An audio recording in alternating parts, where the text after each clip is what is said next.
What's good, y'all? So check this out, y'all. My life is in shambles right now. So I just did this video for the up-and-coming show on Belle Collective on the new camera that I bought for myself on Christmas, right? So I do this whole video. It looked real cute on camera, and then girl, my lips a little ashy. So then once I try to download it from there to my laptop, it's not playing the video. So I still got some kinks to work out on it. But all in all, I feel like it's going to work and it's going to be a really good investment. And again, thank you guys for all of the donations that you all send me. Those are the things that help get things like this. And this new tripod, this nasty piece of tripod that I got my camera on now, bitch. My cell phone, girl, y'all hoes can't take me. Like, this is it right here. This is it right here. Girl, all I need is an assistant and a director, and I'm all here for it. And Happy New Year. Happy New Year to each and every last one of the T-subs and squad, and others, non-binary, whoever y'all may be. Happy New Year's to each and every last one of you guys. Make sure to stay safe, and make sure to keep y'all lying-ass resolutions that y'all say y'all gonna keep every year, but don't. Let 2021 be different. Getting on to this video with Belle Collective. Hold on one second. All right, my bad. I had to get my lighting together, y'all. So anyway, back to this Belle Collective thing. So they released a pre-premiere episode on OWN's YouTube channel. I don't know if this is going to be the first episode that we're going to see again on January 15th. I'm not really sure. So the way I'm going to do it is I'm just going to use this first episode to basically introduce the characters so that you all will know exactly who they are, what they represent, what's going on, what do we think they're going to bring. I'm going to touch on what happened at the end of this thing, and then we'll all have it going on. So Belle Collective. So the first person that we get introduced to is Tambra Sherry, Tambra Shireen, I believe her name is. She's a full-time radio personality on 97.7 The Beat. Her goal is to become a full-time host 24/7, 360-5, and she's about to do an interview with the mayor of Jackson, Mississippi. Now, baby, let me tell you something. That mayor of Jackson can get every last part of me. Ooh, I got love all over me. That man is so goddamn fine and juicy. And listen, all he had to do was to be naked, or if not naked, showing a dick print in somebody laying on the beach. And that's all he would have had to done to have gotten my vote. Like, I don't give a fuck what he doing for the city, girl. What he giving me visually, I'm all here for it. That man was goddamn fine. Shout out to Tambra. She seems cool. Because I keep trying to remember where I've seen her from. And I think I've seen her on an episode of Bring It. I think she was hosting a competition. And something had happened. I think somebody got into it. I don't know who got into it. One of the coaches or something like that. But I remember that episode. And I remember faces. And I believe I saw her on the episode of Bring It. And it had to have been. Because it was in Jackson and she's from Jackson. I think that's where I've seen her right before. So far, I like her. I like her. She has a really great personality. And I can see her doing exactly what the hell it is that she's doing. I see it for her right now, so shout out to her. So then we get down to Letitia Pearson, girl. Child, we got another black Letitia on Dear God in Heaven. She's a wife, mother, friend, Belle, and an entrepreneur. She is the CEO of National Women's Brunch Association, which is a platform for female entrepreneurs to network and support each other over brunch. It's a really interesting idea, and I actually like it. And it's obviously working for Mama Girl, because to let her tell it, she's living good, she looking good, she dressing good. We can all see she eating good. Shout out to Letitia. Just a little joke, Letitia. I like Letitia so far. And I like her business. She talks about her and her husband Glenn and how he's a towboater and how he's away from home a lot of the times.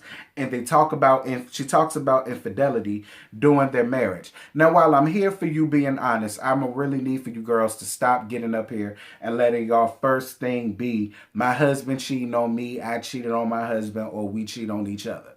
I really want that to stop being the premise for a lot of y'all, because that's what the premise always seems to be.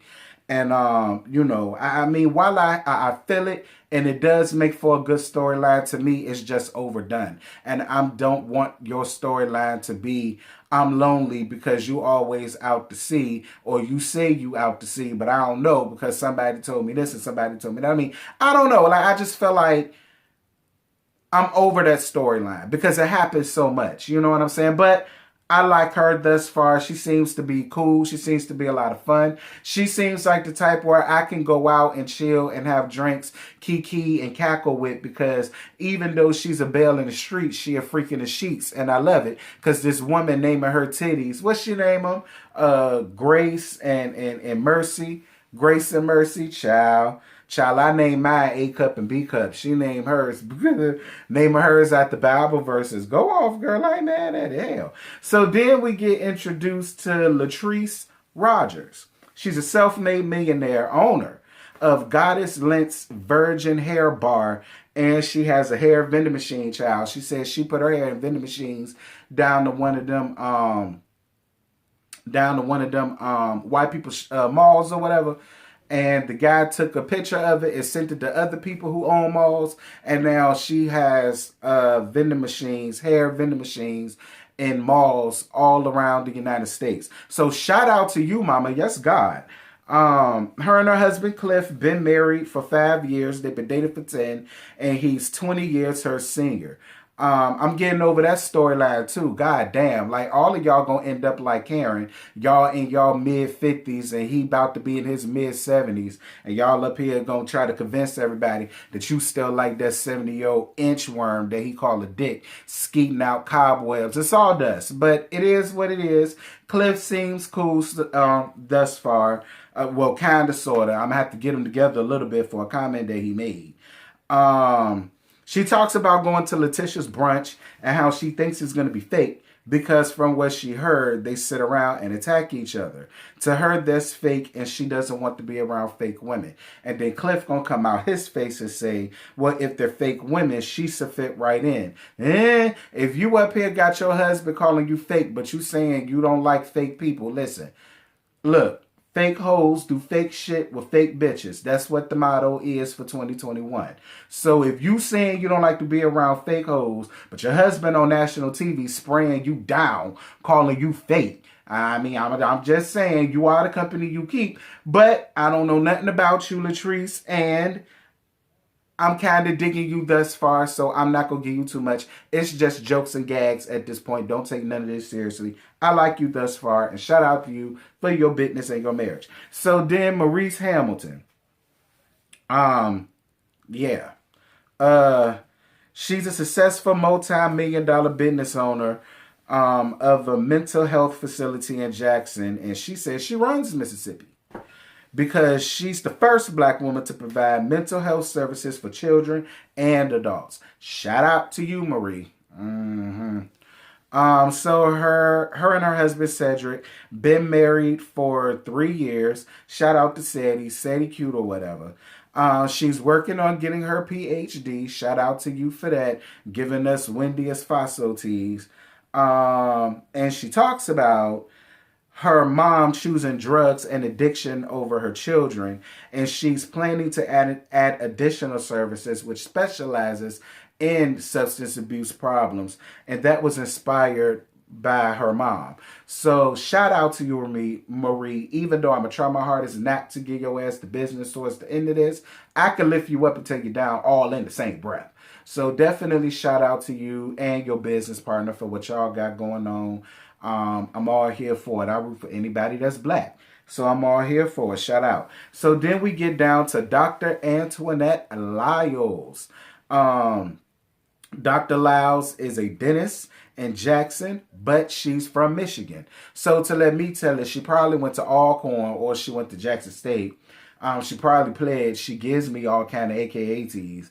And, you know, she just decided to stay down there and do her roots because, you know, she's like, girl, in this cotton picking state, I'm more than sure it's only a handful of us black doctors to go around. So I'm all here for Antoinette. Like, I see her vision and she's making it come to life. And I'm here for it. She's beautiful as all get up.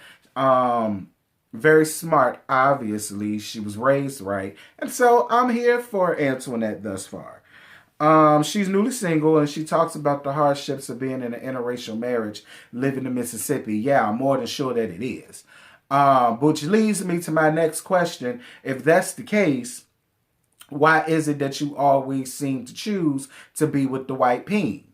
Now, myself personally, I go by the mantra, if you can't use your comb, don't bring them home. But that's just me. I don't knock nobody for who they listen. Love whoever the flying fuck love you. So I'm not running down on it by any means. I'm just curious as to know if that's the case. Why is you sitting up there trying to make designs on your white construction guy? You know what I mean? Like what they call them? Carpenters? No. Y'all know what the damn man is. I mean, I guess he was cute. I guess at least he working. I mean, you know, whatever. I'm gonna let that go. So Dr. Lyles is opening up her own practice and it's gonna cost over $500,000. I mean, this is the way I feel about it. If you got it, spend it. Okay, you better get it while it's got, and when it's got, get some damn more. So Dr. Antoinette's meet with Latrice to help look for a new Porsche, and that's gonna be her I'm newly single gift. And then they talk about the brunch and how Latrice is having reservations of going, but Dr. Antoinette is optimistic about going. I was all here for the scene. I kind of like to see the two of them together. I just don't want this to be like, never mind, I'm going to let that go. If I decide to do a live about that, we'll talk about that on the live because that'll get very sketchy, that conversation. So Marie talks about buying hair from Latrice to make a unit that she called a synthetic ass mess. And she plans to bring it up to Latrice at Letitia's brunch. You know, for somebody that's supposed to be a millionaire, that's some ghetto fab projectic hood boogerous shit to do down to this woman's classy base affair to bring all of that type of trauma and commotion, calamity, mayhem, vitriol, and mess down to this lady's thing. Because, you know, you're like, from what I see, you love to throw up how you a millionaire. Well, I'm just going to need for you to act like one. We're going to get down to that in a minute. So we get down to Letitia's brunch. I absolutely hated Marie's dress.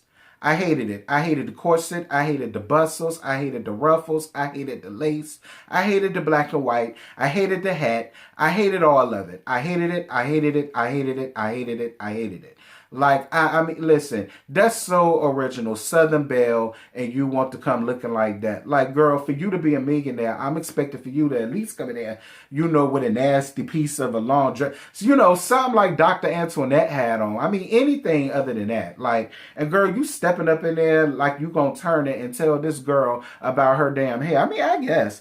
So, anyway, Marie calls out Latrice about her hair, and Latrice is so classy based, and she ain't got no time to deal with this woman or her foolishness down to this supposed women's empowerment brunch that her and Dr. Antoinette gets up and leave. Like I said, that was some real ghetto project, ghetto fad nonsense that you pulled, and then the way that you did it was so tacky and tasteless and disrespectful. You put 20 on 10. Like, I mean, it was just way too much. Like, I don't know. Like, I just didn't like that. And now I see why she had such reservations about going. And I see why that rumor was going around. That's obviously not a rumor no more, because that's exactly what goes on, obviously. And Letitia, you saying that you and her are good Judies, I really hope you get her ass together about the way she ran down on that young lady, down to your empowerment brunch. Like, if she's supposed to be your friend, and if that was supposed to be empowering, there was nothing empowering about that. There was nothing empowering about that. But y'all, that's really all I got. I ain't got no more to give you. The episode was pretty decent. It was pretty decent. It was new. I hope it don't get on my damn nerves with these black girls trying to act like they from Valley and all the rest. We gonna listen. We'll talk about that if this picks up and we do a live. We'll talk about that down to the live, depending on how many likes, views, comments, or whatever I get. Will determine if I keep this on the repertoire or not. If you have not seen the premiere episode, I definitely will have the link down in the description box. You can also look on my community wall to look at the posts that I have, and you can click the link on the post up there. Again, thank you guys for watching this. I hope you guys have a very safe and a very happy new year. I love you all down. Y'all be safe. Y'all be blessed. And I will holler at y'all later. Bye. What you're giving, that's how we live it. Don't be mad at the system. It's simply how we've existed. I hear a lot of people talking like they politicians and choose to be an accountant because it's safe in a business.